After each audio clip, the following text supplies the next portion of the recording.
In a world where arrogance often silences brilliance, one young woman stood tall with nothing but her voice, her knowledge, and her pride. When a wealthy man mocked her claim of speaking 9 languages, he had no idea that his laughter would soon turn into awe, and that her gift would shake the very ground beneath his power. The ballroom glowed with chandeliers that rained light down onto polished marble floors, the air thick with the sound of laughter, clinking glasses, and the hollow conversations of the powerful congratulating themselves for causes they hardly cared about.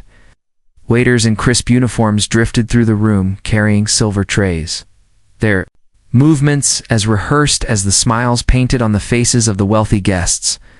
In the corner near the towering windows, away from the self-indulgent laughter, stood a young black woman, her posture serene, her eyes scanning the crowd with quiet curiosity.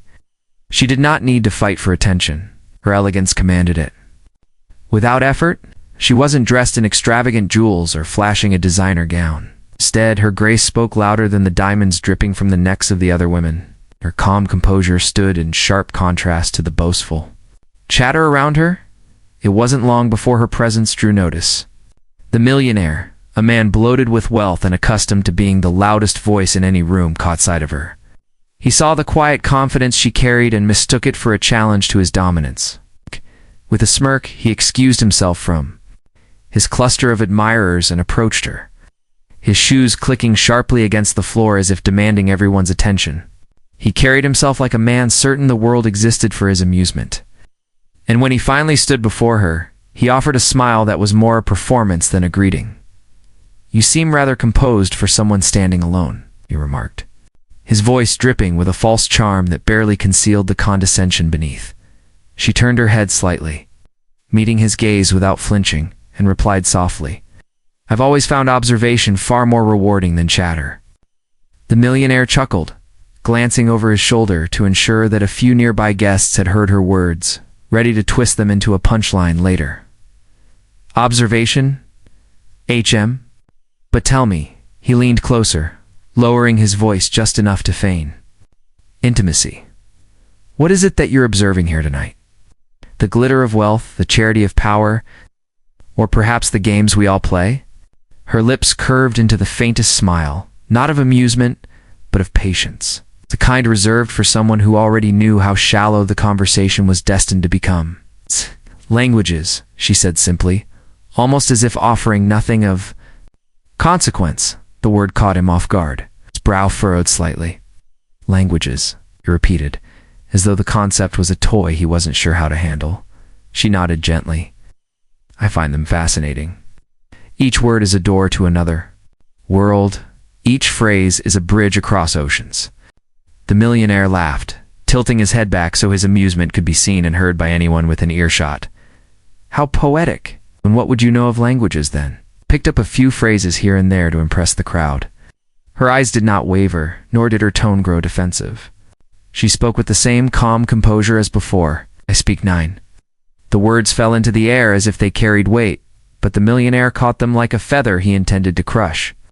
His laughter erupted louder this time, a booming sound that immediately pulled the attention of nearby guests. Faces turned toward them, curiosity sparking in the glittering crowd. 9, he repeated, clutching his chest as if the absurdity had struck him physically. 9 languages? My dear, that is the best line I've heard all evening. 9 languages. What are you trying to do here? Convince us that you're some kind of genius? Please, you'll have us all choking on our champagne." The crowd chuckled. With him, their shallow loyalty always bending toward whoever seemed most powerful at the moment. A few covered their mouths politely, pretending not to laugh too loudly, but their eyes sparkled with the cruelty of mockery. The millionaire relished their approval, puffing himself up further, his face glowing with the smug satisfaction of having made her claim the punchline of the night. Yet through it all, she stood as steady as stone. Her eyes swept over the faces of those who mocked her and then returned to his without the slightest trace of embarrassment. There was no flush of humiliation, no stammer of retreat, no attempt to justify herself. Instead, She let the laughter wash over her as if it were nothing more than a breeze against her skin. The silence that followed was not awkward for her, but uncomfortable for them. For the ease with which she absorbed their derision unsettled those who expected her to shrink. Her smile deepened, not a smile of anger or pride, but one of knowing. And in that moment, she tilted her head slightly, her voice cutting through the air like the soft stroke of a blade. "Then allow me to show you."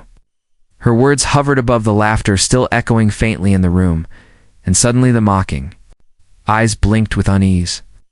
The millionaire's smirk faltered ever so slightly, though he quickly covered it with another laugh. "Outer this time." As if volume could conceal the doubt creeping into his mind. But the attention of the ballroom was no longer on him. All eyes shifted to her, the woman who stood unshaken in the storm of arrogance, promising a revelation that none of them had expected to witness that night. And with the weight of her calm defiance, the atmosphere of the glittering ballroom began to change. As though the chandeliers themselves leaned lower to listen, the air in the ballroom shifted the instant she spoke those words, so the room itself held its breath, waiting to see whether her claim was merely a trick or something greater. The millionaire leaned back with his glass raised high, still chuckling as though her quiet defiance were nothing more than entertainment for his guests. Yet she did not flinch, did not waver. She inhaled softly, lifted her chin, and with a voice as clear as crystal began to speak, not in English, but in French. Her words flowed with grace, not broken or hesitant, but alive with the rhythm of Parisian boulevards.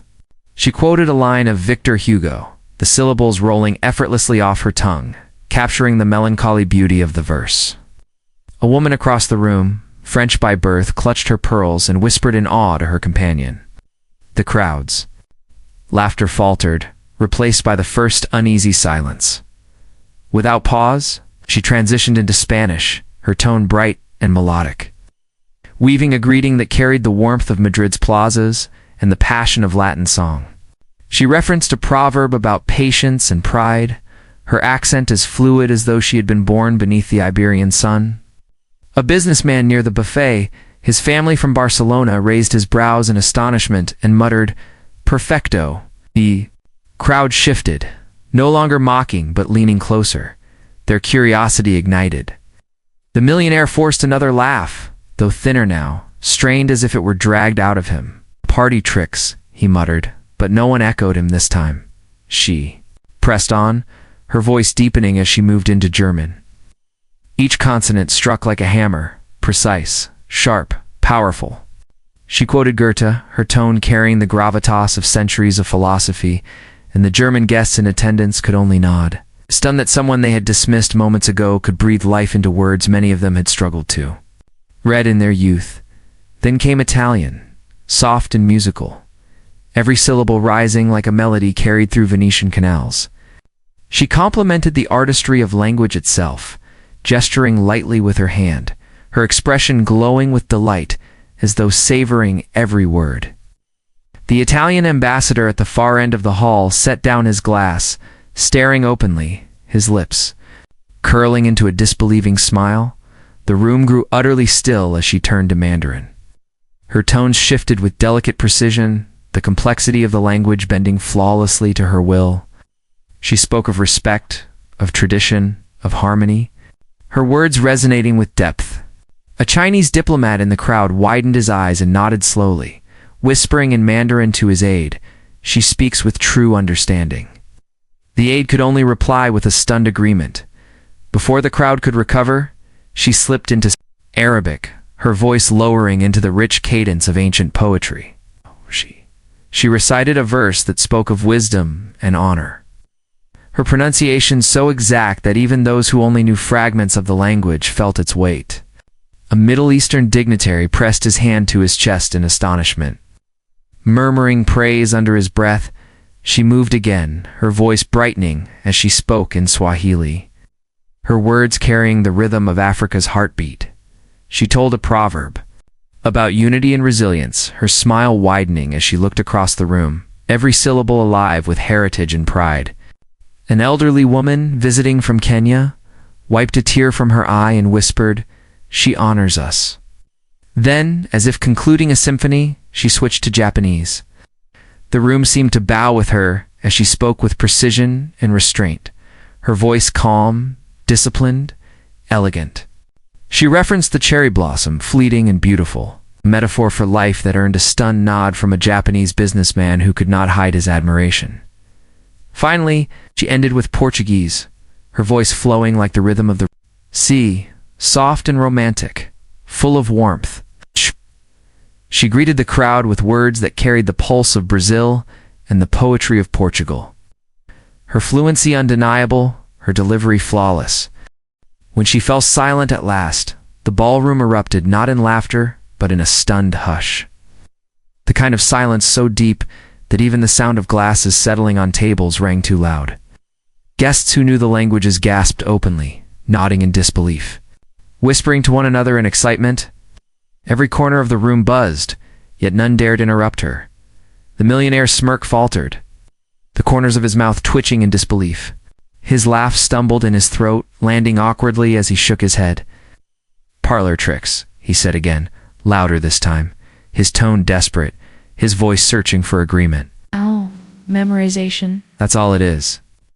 Anyone could learn a few phrases." But his words sounded hollow now, stripped of the authority he once carried. The crowd no longer laughed with him. Their attention had drifted, drawn entirely to the woman he had mocked. She did not rise to his dismissal. Instead, she moved gracefully through the crowd, seeking out individuals whose origins were reflected in her languages. She greeted the Frenchwoman with warmth and flawless French, exchanging a few personal words that made the woman's eyes widen with joy. She turned to the Spanish businessman, laughing with him in his mother tongue, her phrases flowing like a conversation between old friends. She exchanged German pleasantries, discussed philosophy with ease, then pivoted to Italian, charming the ambassador with her wit. She bowed gently to the Chinese diplomat, answering him in Mandarin with a depth that surprised even his aide. Spoke earnestly to the dignitary from the Middle East in Arabic, listened to the Kenyan woman in Swahili, and honored the Japanese businessman with phrases that reflected not just the words, but the respect embedded within the culture. Finally, she shared a light-hearted phrase in Portuguese that had the Brazilian guest laughing aloud with admiration. The crowd began to gather around her, drawn like moths to a flame, their earlier mockery dissolving into awe.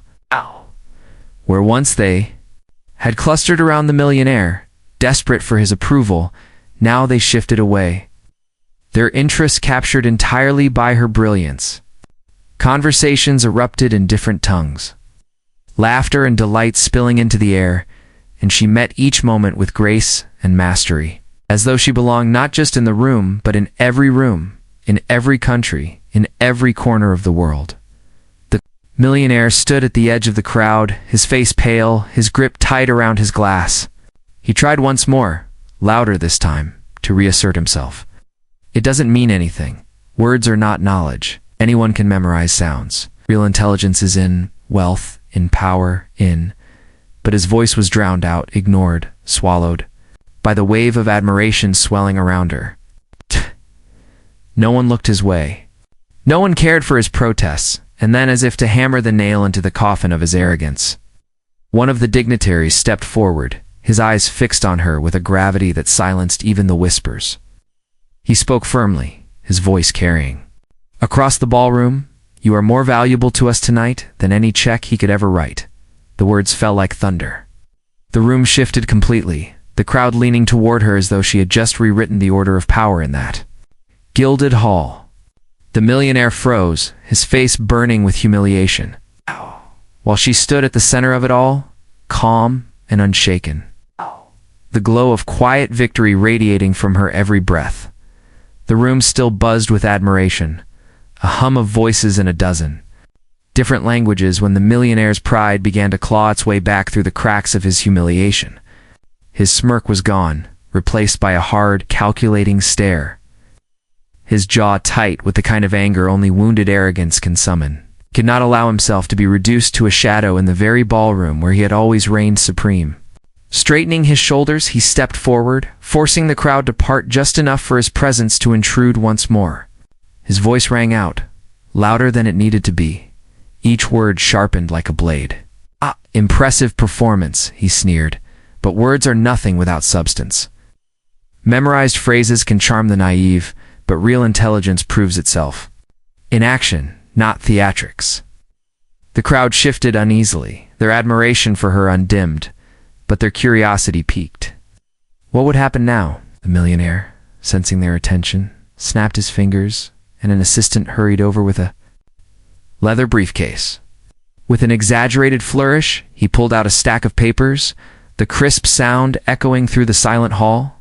He laid them on the nearest table, spreading them out like cards in a gambler's hand. Here, he declared, business contracts, trade agreements, historical texts, written in multiple languages, documents that carry real weight, not pretty phrases.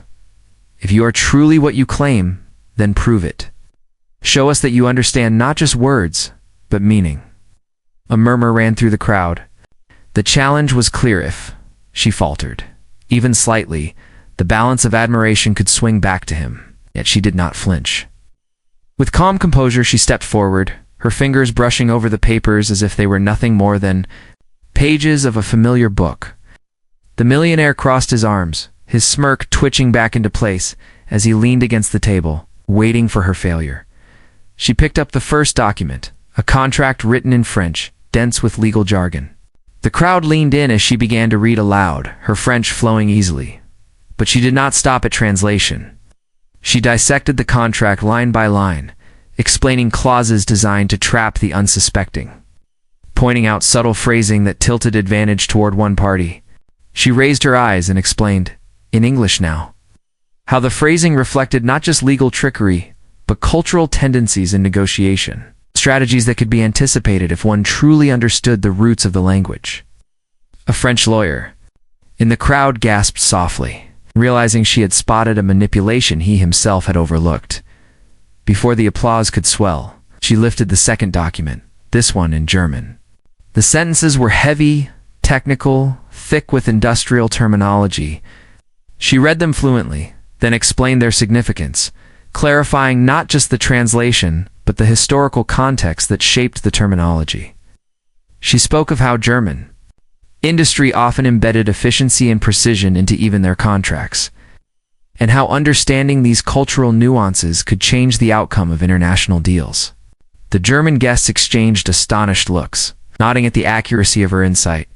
The millionaire's smirk flickered again, but he quickly thrust another document toward her, this one older, written in Italian, laced with archaic phrasing. She read it as though it were her own diary, her voice carrying the cadence of Renaissance prose.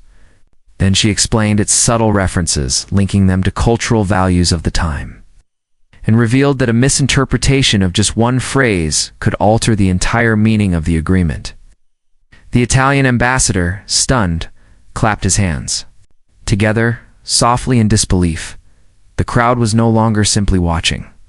They were captivated. Each demonstration peeled back another layer of her brilliance, showing not just her command of language, but her understanding of human nature, history, and the unspoken truths that shaped nations. Desperate now, the millionaire shoved another document at her, this one in Mandarin. The characters were intricate, the context ancient. She studied it briefly, then spoke with clarity, her Mandarin steady and respectful. She translated, then explained the deeper meaning behind the symbols. How cultural reverence for tradition influenced even modern legal frameworks.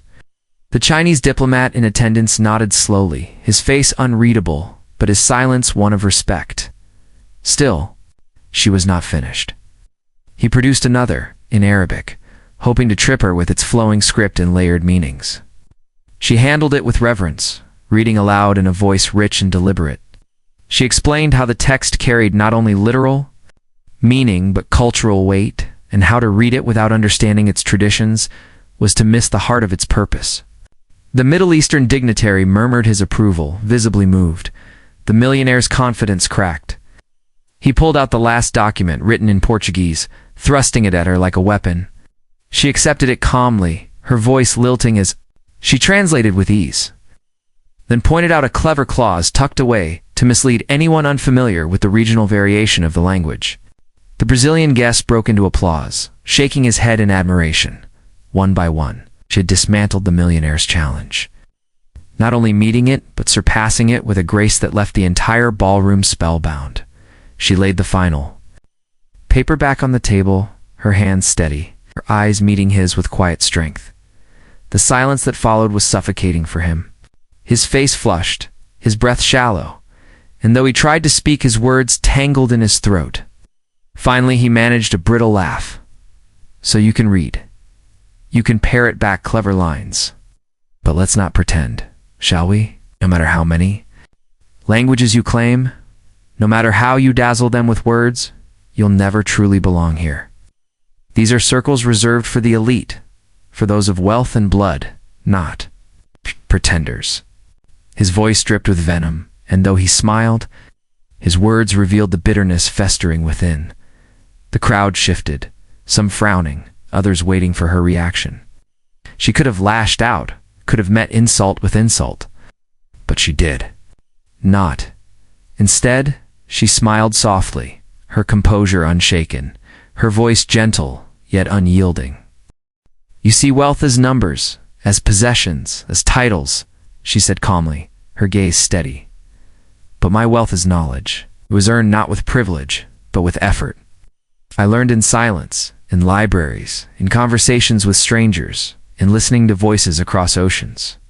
I studied late into nights, teaching myself words that connected me to people I had never met. Each language was not just vocabulary, it was culture, respect, an embrace of humanity. That is why I belong anywhere I choose to stand." Her words struck deeper than any translation. The audience erupted into applause, the sound crashing against the walls of the ballroom like a tidal wave. They were not merely clapping for her command of languages now, but for her grace, her humility, her undeniable presence. The millionaire stood frozen, his face a mask of fury and disbelief, yet powerless in the storm of admiration that had shifted entirely to her. No one looked his way anymore. No one cared for his pride. And in the midst of the applause, as the room filled with admiration, one influential guest leaned toward another and whispered words that would set the course of the evening. "She could be the key to international negotiations we've been struggling with." The whisper carried weight, heavier than any insult the millionaire had hurled, and though it was spoken softly, it seemed to echo louder than the applause, promising a future that neither arrogance nor wealth could silence.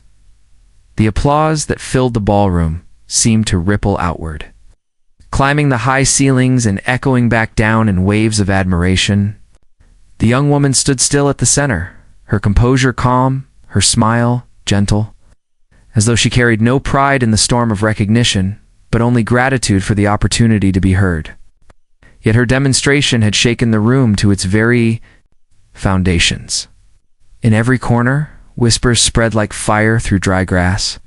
Dignitaries spoke quickly in hushed tones.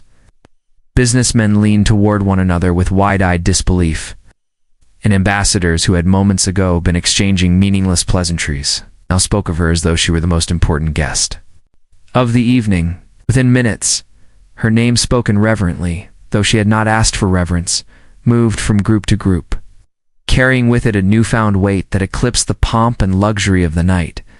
Soon the whispers transformed into invitations. A cluster of foreign officials approached, bowing their heads respectfully, asked her to join a private circle at the far end of the ballroom where world leaders and international delegates had gathered. Their eyes shone with curiosity, respect, and something rarer still, trust. She hesitated for only a moment, her humility resisting the grandeur of such attention. But their sincerity pulled her forward. She walked with quiet grace across the marble floor, her steps steady, her head lifted not in arrogance but in dignity. As she joined the circle, the atmosphere changed entirely. Leaders who rarely lowered their voices now leaned in close, listening. With intensity, she spoke with them not as someone desperate to impress, but as an equal, engaging in conversations about diplomacy, trade, and culture, her words carrying the weight of both knowledge and lived understanding. She offered insight into international tensions, explaining how misinterpretations of language often festered into conflicts, and how respect for cultural nuance could turn negotiation into unity. Each leader found themselves nodding, their skepticism dissolving into admiration. For the first time in years, they saw not just a scholar, but a bridge between nations. A voice that could translate not only words but worlds. Meanwhile, across the room, the millionaire stood alone, where once a circle of admirers surrounded him. Now there was only empty space. The laughter and validation he had fed upon all night had evaporated.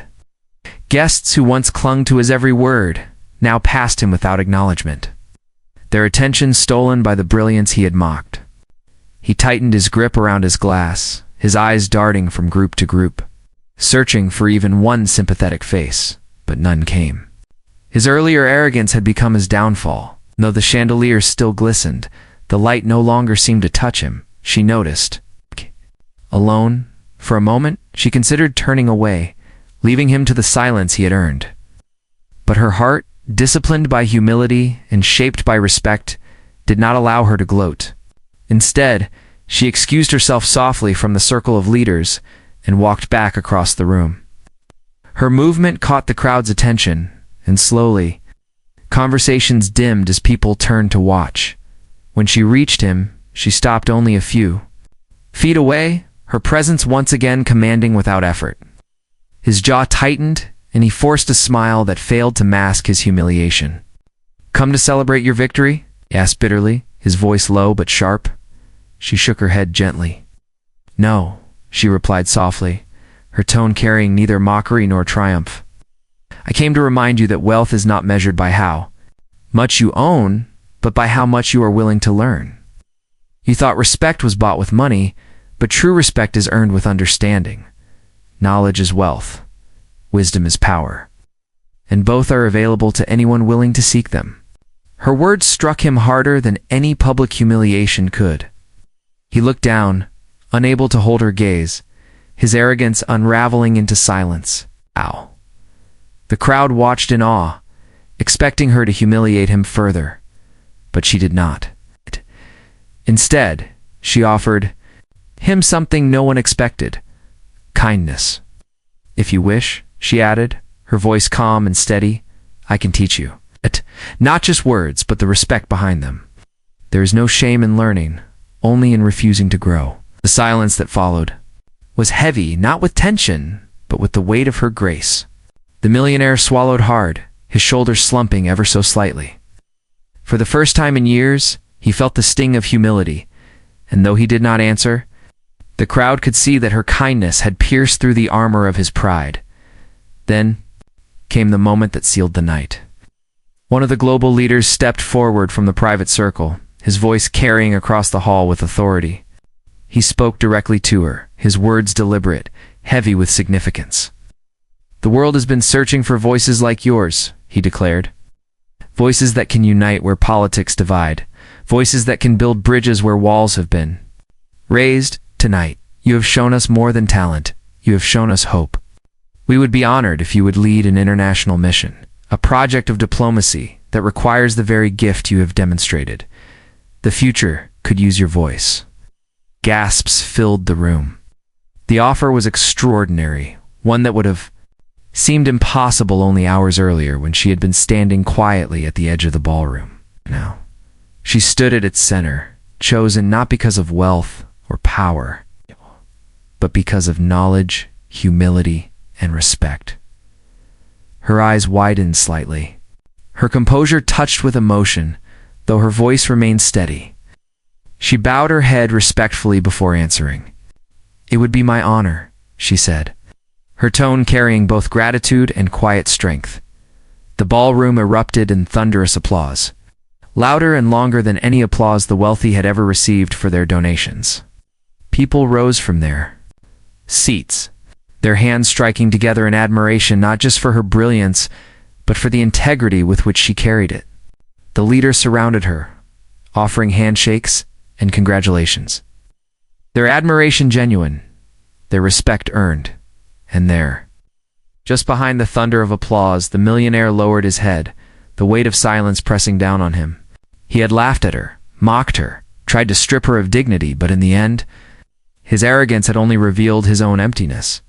He stood diminished, not by her cruelty, but by her kindness, and for the first time began to understand that the wealth he prized meant nothing without respect. The night ended, not with champagne toasts or hollow speeches, but with the unmistakable sense that something greater had been born in that ballroom. A truth had been spoken and proven, that brilliance cannot be silenced by arrogance, that humility outshines pride, that true wealth lies not in money or power, but in education, respect, and the courage to embrace the beauty of every culture. And as the applause finally faded, the lesson remained, etched into the minds of everyone who witnessed it, that the most powerful voice in the room is never the loudest, but the one that speaks with wisdom, dignity, and grace.